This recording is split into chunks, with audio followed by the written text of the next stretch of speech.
Tiana, it's nice to be talking to you today. How are you feeling? Oh gosh, feeling awesome. I honestly have not slept since I watched the episode. But you know what? We're still having a great time. Now, it must be for everyone when they have to watch what happened to them on the show. Sometimes it can bring back all those feelings. How are you feeling today, and how were you feeling last night? Oh, definitely. I feel like the moment that the episode started, I was like, I remember everything. I remember exactly what emotions I was feeling here. I remember exactly what emotions I was feeling at Tribal Council. Especially that vote out scene, I was literally right there in Fiji. It was so crazy. And I think that that's why I was not able to sleep because right now it's super early in Hawaii and I'm like, why do I even need to go to sleep? Let me just like drink a bunch of coffee and get ready for this interview. Like why not just do that? Yeah, So I think that it was very therapeutic to see it, right. you know, end and see exactly what happened when my back was turned. What surprised you the most about that? Because now you were able to see everything in its totality, what was going on.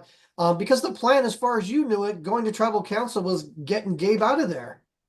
Definitely. I think that what was crazy about that was that my two alliance members that I felt the most connected to and I felt like had my back no matter what was Caroline and Kyle. Right. However, that was not the case, and I don't know what exactly happened. I think with Caroline, she was thinking more of like numbers, which I can't fault her, like to Gabe and Sue or me going.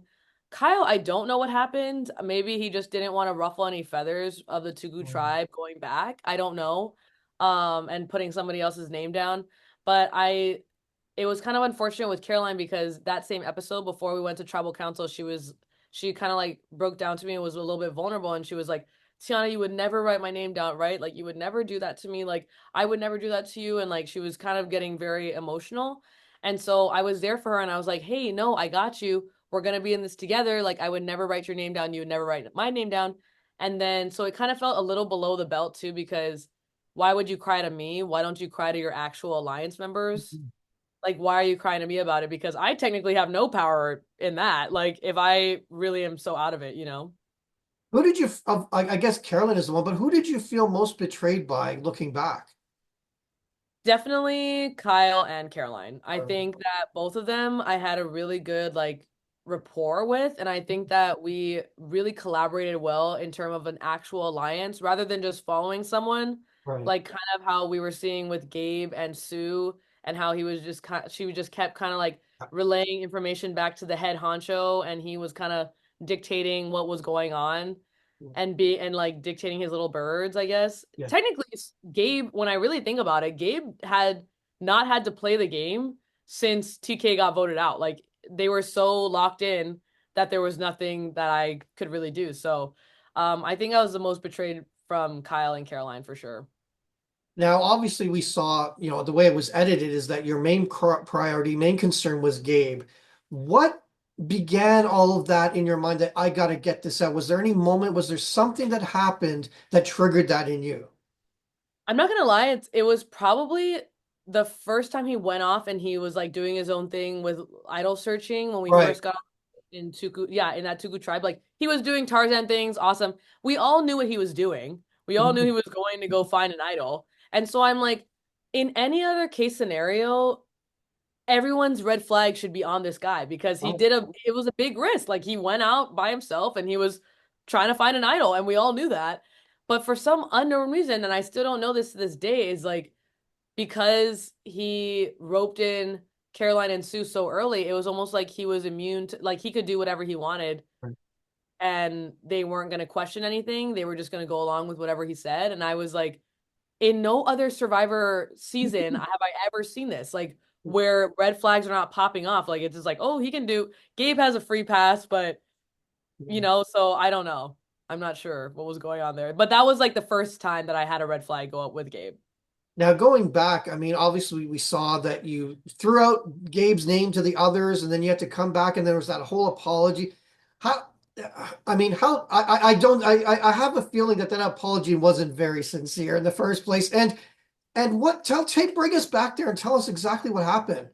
Oh, absolutely. That is probably my one of my very few regrets in that game Right. is apologizing because first and foremost, as you all saw and we all saw, Gabe threw my name out first. Yeah. So he was throwing my name out to Kyle. And Kyle came back to me with that information. It's like, Gabe's throwing your name out there, but don't worry, I got you, blah, blah, blah. And so I was like, okay, now I'm officially locked on you because now I have confirmation from somebody else that you are Yeah. throwing my name out there. Yeah. So when the hot dog social came about, I was like, perfect. I'm literally gonna throw it all out there and say a Hail Mary. I didn't know how close Sue and Gabe were at the time, so that was my only blunder. But honestly, in my head, I'm now thinking, looking back on it, I wish I threw his name under the bus even more because if my back was really up against the wall as much as it was, I Yeah. should have been way more savage and way more unhinged. And then when we got back to camp, I'm so mad at myself for not going with what my gut said, which is that I can't trust Gabe, which I couldn't. And I did what I wanted to do. But Sue and Caroline both made me feel like Gabe never threw your name out there. Like he was there to like, like we all voted together for the TK vote out. Like, why can't you trust Gabe? Like he's always been there Right. for you, blah, blah, blah. And kind of like gaslit me into being like, you should really apologize to him. And looking back on that now, I'm like, why on earth? Like, I was so mad because in my regular day-to-day life, I stand on business. Like, I wanted to Yeah. do that. So Yeah. I'm kind of mad at myself but I was going back and forth because I was like, oh, if I want to work with Caroline and Sue, I have to make it seem like they're being heard. Like, if they don't feel like they're being heard, they're not going to trust me. So I have to go freaking do this stupid apology with Gabe. Yeah. Well, So, it's all part of the social game, and if nothing else, watching it back, you know you were right not to trust him to begin. You were right in everything you said and everything you were doing. You're also right in another instance with Sue and the red paint. Um, you knew right away that something was funny there. oh, absolutely. Because right when we came up to her, she said she bit the back of her tongue and then she said she was going with the machete. That he- And I was like, oh, where? And like, you see me looking around, like checking her for any sort of cuts or anything yeah, like that. We don't see anything. And I'm like, what?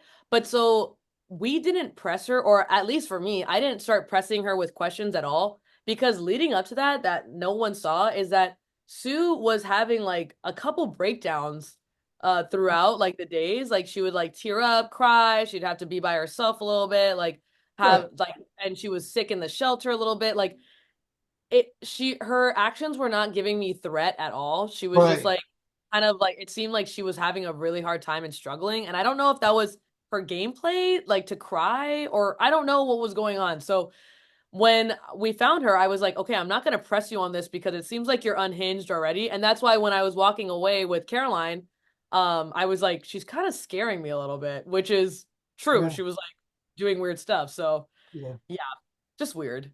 Now we saw last night there was this talk about a women's alliance getting together. And my thing was like for it to be so late in the game seems one thing seems strange because obviously all of you had parachutes or alliances with some of those men. How seriously did you take that alliance and what did you think of it at the time? Because again, it seemed to like be a little bit late in the game to do that once people already have anchors. Absolutely. I think genuinely for me, I don't know about everybody else. Right. I really wanted to roll with the All Women's Alliance because, as Teeny mentioned, you see in these like old era or old school eras where women have really bonded together and they've Yeah. pulled incredible moves. You know what I mean? So I Yeah. really wanted to bring that into the new era, as did Teeny, as I think what other people wanted to do as well. However, I don't think that was ever going to happen now that I think about it because Sue and Caroline were both so attached to Gabe's hip Yeah. as his little injured birds, as he liked to call them. So I don't know if that would have ever happened, but I would have wanted that to really go down. And I think we could have done some really cool things because we did have anchors. Like we Yeah. did Yeah. have relationships with the men. And so we could have pieced together all this information and come to a collaborative unit and a decision and been like, oh my gosh, what do we want to do? Who do we want to get out? Like, are you okay with that? And it would have been a very powerful thing. And then we could have all battled it out at the end. But unfortunately, that was not the case for me. But yeah, again, you guys could have compared notes and found out a lot of information that you didn't know before. Now, I ask this to every castaway I talk to, and because again, we only get to see a small portion of your journey on Survivor. Is there anything whether it was a moment with somebody, a strategic play, was there anything about your journey that you wish people would have seen? Oh, that's such a good question. I think I was really happy with the way that I was represented. I think that Right. I got a good amount of airtime, especially in the clutch decisions, which I really appreciated a lot. I Right. think what I would have wanted more of if I could have had anything is how many conversations Kyle and I had. Like, I don't think that it Right. was very obvious how close Kyle and I were. And we did talk a lot. Like, we were talking all the time, going back and forth, which is why he half-heartedly tried at tribal council to be like, T has been truthful to us all the time. Like, she is telling us the truth. Her stories line up, and Gabe is the bigger hit. Like, we should take out Gabe. Right. And that's why at the tribal council, I thought that it was a shoo-in that we were going to stay together. However, it was unanimous that I was going home. So I clearly knew nothing and I was playing by myself. Well, even if you were playing by yourself, it was great to watch you. You certainly made an impact this season, which is, some people can't speak to that. So congratulations to you. All the best in the future. And who knows, maybe your survivor journey isn't over just yet. You never Oh know. my gosh. Fingers crossed, toes crossed, everything crossed for that. Thank you so much for everything. Well, thank you, Tiana, and have a great day. All the best to you. Thank you. You too.